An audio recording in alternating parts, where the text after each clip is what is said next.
El que trobava a faltar era sortir a la meva família, als meus amics, poder comunicar-me.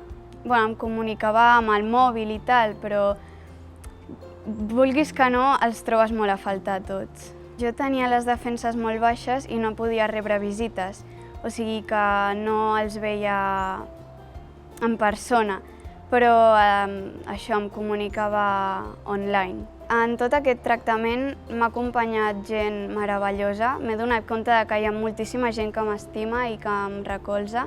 El curs passat vaig anar mig curs i aquest curs no puc anar per les defenses i per lo del Covid, que és un afegit. Llavors han posat un iPad a la classe i així jo puc veure el que estan explicant i a vegades veure els meus companys i em saluden i tot. Si per exemple a mi em posessin els deures únicament, jo no tindria contacte amb els professors, amb els amics i seria molt pitjor, a mi em costaria més. I el fet de poder veure'ls m'anima més a estudiar, a estar més alegre.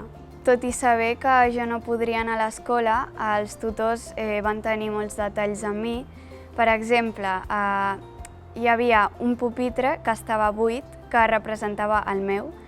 Després, encara que jo no fos a la classe, em van posar a la llista dels alumnes.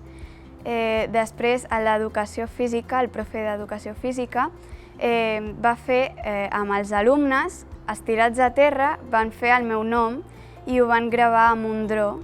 I va ser superemotiu per mi, perquè quan ho vaig veure vaig dir «Han fet això per mi?» I jo ja sabia que m'estimaven, però no sabia que tant em recolzaven i va ser increïble.